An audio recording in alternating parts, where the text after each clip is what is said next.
touched on something that I want to expand on. You said that clutter is often a physical representation of our internal worlds. Yes. And I would love if you could pull that surface layer of clutter off and let's just dive a little deeper here. Do you see in the work that you do you see that there's any emotions or ways of being that are typically directly tied to clutter? And if so, are there some that you see most often? Yeah. I mean, so we'll just name that clutter creates a feeling of anxiety for a lot of people. A lot of stress comes up. So that's one. A lot of times, like when I talk about clutter fulfilling a need, it's based on, at least 9 different ways that people meet that need through their clutter. So I'll give you a couple examples. One of my clients, we were organizing his office and it wasn't staying organized no matter what we did. And, after a few months of doing this, right, he pays me, I come, we organize, I leave, it comes back, he pays me, I organize, we leave. It's like we're doing this rinse and repeat. Finally, I was like, why do you think this could be helping you? And of course, everyone's first answer is, it's not helping me. It's not. And I'm like, if it was, just imagine he had had a home break-in and it left him feeling very vulnerable. And as long as he was organized, he thought that they, like burglars, could find his valuables more easily. So if his room was in a state of chaos, they couldn't find his checkbook, his credit cards, his records. And so being in a chaotic state allowed him to feel a sense of security, right? So for sure. And again, a lot of these are not conscious. I talk in my TEDx talk about this gentleman who, we walked into his bedroom. The rest of his house was gorgeous. And we walked into the bedroom and the partner side of the bed was just completely blocked with boxes, just floor to ceiling boxes. The partner side of the actual bed, like not the walkway, but the bed itself, was covered in stuff. And, through our conversations, and I mean, I knew instantly, I was like, well, he's hiding, like there's like a relational thing he's really uncomfortable with. And he had been really burned by his last partner and he was very scared to enter into partnership again. And so that was basically acting as a block to help him stay alone so he wouldn't chance breaking his heart again. And as we organized and, like got the space, cleared and updated to who he was, I remember a couple months after we stopped working together, he met like the love of his life and they're now married.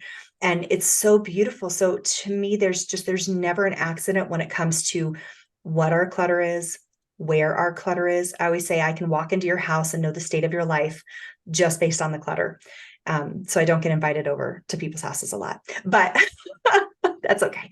No, I'm just teasing. But like, that's what we want to look at. We want to look at where the clutter is and what the clutter is. And that's like when I work on my community, we do a different room every month because we want to look at the lenses of your rooms. Like, okay, great. This month we're working on the office. What does the office mean? How can I start to reimagine my financial world, my purpose, it's like we want to start to explore the deeper levels of your life through your physical clutter. So, thinking about the process, how people move into feeling cluttered and it becoming out of control, regardless if you are a minimalist or a maximalist or anything in between. How do you know if your clutter is starting to get out of control? And I'm not necessarily even just talking about from a viewpoint, like where you can physically see it. I'm talking about maybe some of those precursor warning signs that may pop up. Yeah, so you'll notice that you will feel agitated, right? So actually I have a download that people can get on my website. It's called, 10 ways to know if clutter's talking to you. And it's really like, okay, great. How do you know? Well, you feel agitated when you go in there. It feels almost deafening. Like it feels like you walk into a room and items feel like they're screaming at you. You might feel a sense of avoidance, right? You might feel like, oh, I keep picking this up, but it keeps ending up here, like a repeating, recurring pattern. But there's like a whole slew of ways that you can kind of know. So I love that you said that, Tansy, that like, it doesn't have to look like a hoarded house where things are falling over and there's goat trails. I can tell when I have a red flag in my own house. Like I don't have a lot of clutter that builds up, but because I'm a human and I'm so smart with my stuff and my subconscious, sometimes I can create a little pile of something. Like last week, I discovered underneath in my Harry Potter closet, my little closet under the stairs that that I had a collection of boxes. And so one of the ways that I process my trauma is I flight, right? So one of my trauma responses is flight. So I always have this, if things are stressful or hard for me, I will collect boxes because I want an exit strategy. I like need an escape route. And if it's a good box, also if it's a good box, like that's a great move box, right? But I have this like feeling where I'm like, I'm never quite grounded in that. And I literally just got rid of them. But it took a minute for me to be present to it because it's like, wait, why do I have 7 boxes under the stairs? And it's like, oh, it's because this one box was really good and it awakened my brain to be like, ooh, what else would be good for moving? Like I'm not moving, but that old habit is there. And I had to stop and say, okay, great. Am I having anxiety? And I have been, right? It's like, okay, great. There's been some things going on and it's like, okay, great. What if we don't need to move to solve the things that are causing us stress? And then I had to reframe that for myself, get rid of the boxes and actually address the real root problem. And that was just 7 boxes. I mean, I like they were good boxes, people. They were great boxes. But it's like it was so it's not how much we have or what it looks like, but how it feels to us. I don't want to be living a life with an escape hatch always open. And that's terrifying to get rid of it. And so it takes this constant work. And this is just my own personal journey, but we all have our own journey with that, like how our clutter is helping us. And once we see that, we begin to be in relationship with it in a conscious way instead of just unconsciously collecting things or gathering things for some future that may never happen. So that awareness, would you say that that allows organization, decluttering, your clutter in general, becoming a superpower for you? That's what I say. Yeah, I really do. I feel like because so we might have these thoughts in our mind of how things are going to go or what we're thinking, but we don't, they become like white noise to us, right? We kind of stop hearing them after a while. They become a part of our identity, who we are, we perceive of who we are. But when we see it outside of ourselves, that's when we can really like jump into that. It's like, ooh, wow, like it becomes a superpower because we suddenly can see our own tendencies in a physicalized version. And what's cool about that, like I love this so much for organizing. If I just came in and, like like if I said to myself, Star, your trauma response is flight. Of course, you're always wanting to leave, right? Like that doesn't help me that much. I have great insight, and I'm sure your listeners have great insight. Like I have, it's like I understand the problem. What I need is for it to be moved into an action.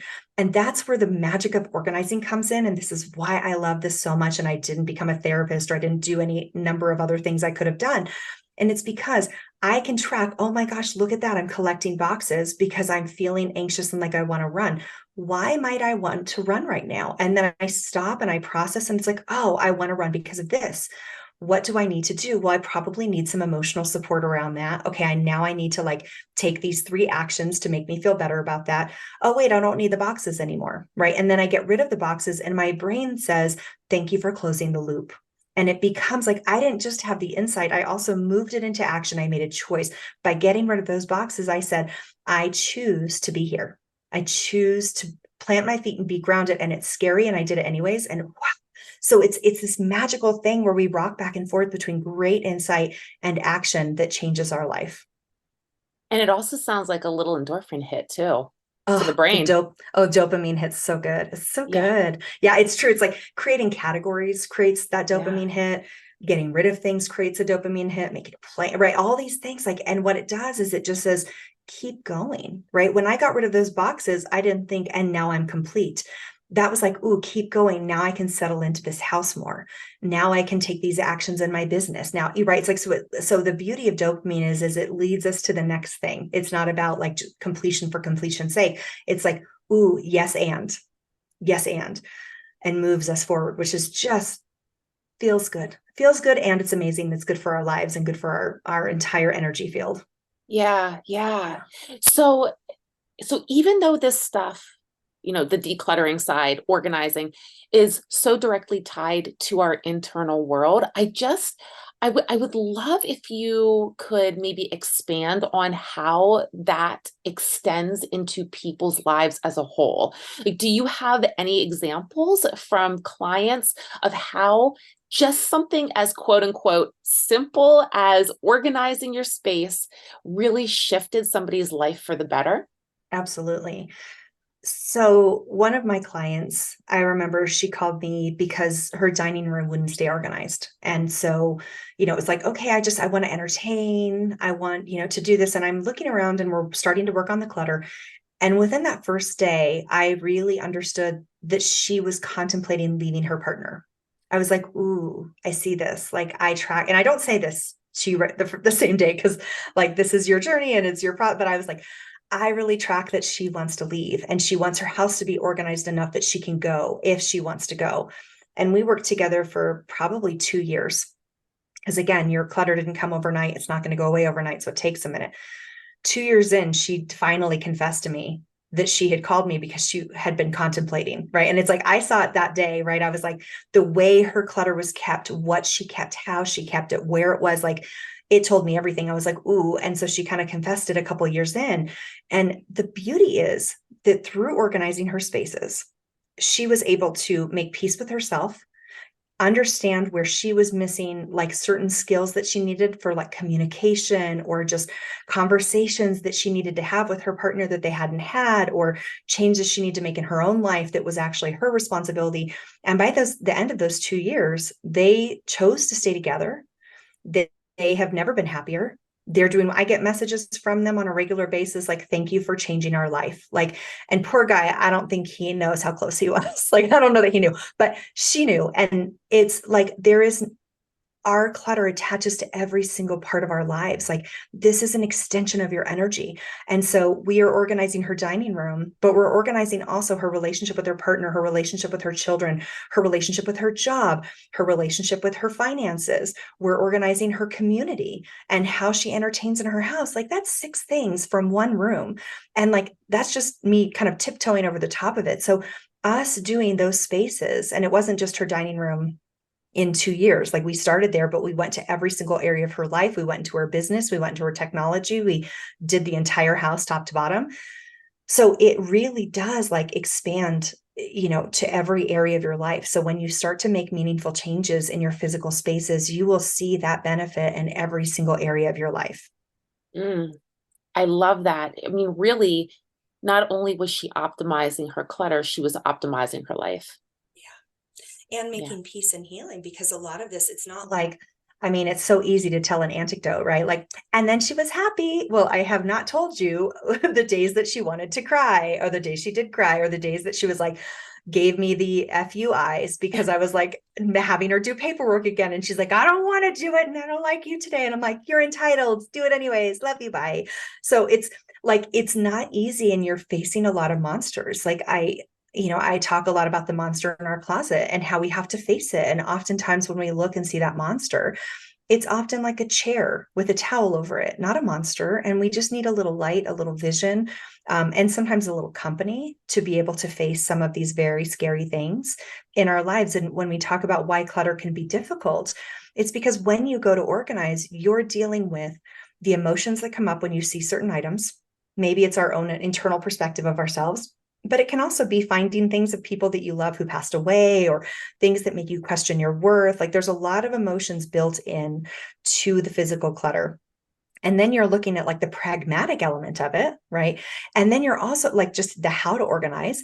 And then you're also looking at where you're going, or who you were, or who you want to be, or the relationship dynamics around you, or your career path. Like it's like that deeper layer stuff that is the most sticky. And once we solve that, the clutter releases so much more easily because it's not doing the job of this, this pattern of behavior that we may not realize that it's doing. Yeah, yeah. So thinking about that optimizing then and thinking about using your clutter to work for you rather than against you, do you have maybe 3 to 5 tangible tips that you think are priorities in order to help optimize your clutter and make it Abs- work for you? Absolutely. So the first thing is intention is everything, right? The first thing I always say, you have to know where you're going. If I just put you in a car with a full tank of gas and just say, go on a road trip, you might have a great time with that, but you also might get overwhelmed, right? We need to know where we're going. So I always say, set an intention when you get started. Ask yourself these three questions. What are you going to do in the space?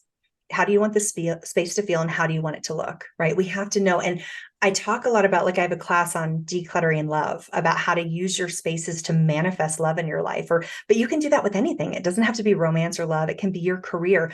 You want to really surround yourself, right, with things that inspire you and encourage you. Like, our spaces are a little bit like brainwashing ourselves in a good way. Like, oh, I'm like creating this intention, planting these seeds. And so, like, on the love front, I think about, like, doing in your bedroom, like, only pictures of things that make you feel the way you want to feel in a relationship, right?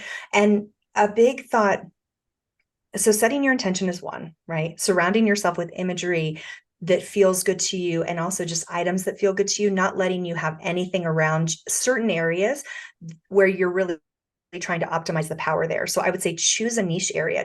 Don't try to do this to your whole house, but say, what's the number one priority in my life? So if my priority right now is romantic love, I'm going to focus just on the bedroom. And maybe I can only focus on just the bed, or just the side table, or just the wall. If it's financial abundance, maybe I'm just doing the office. And you want to carve out that space. And I give you carte blanche to, like, box up all the clutter from that area and shove it in another room. Because if it's like stuff that has just buried, like, try doing reverse organizing for a minute. Try not to be so thorough. Like, what if you just were like, okay, great, everything is going to go in this box. I'm going to label this box, everything that was on my bedside table, and it's out. And what I'm going to do instead is I'm going to put out these beautiful crystals and these images of, like, couples. And this, I'm going to, like, surround myself with things that make me feel sexy and get me in touch with that beautiful, yummy energy of, like, partnership. And sometimes that's the best first step. So don't be afraid to join me in being an anti-organizer. Like, you will get to that box. I'm not saying ignore the rest of your clutter, but sometimes we are so good at punishing ourselves about saying, like, I've got to do the hard stuff before I can get the payoff. Give yourself the damn payoff. Like, literally, like, clear off that table and be like, I am going to set up the sexiest bedroom I can think of, because that is what you want to create. Stop waiting until it's completely done or perfect to get So there. it's all energy. It's Yes, all energy. completely. Yeah.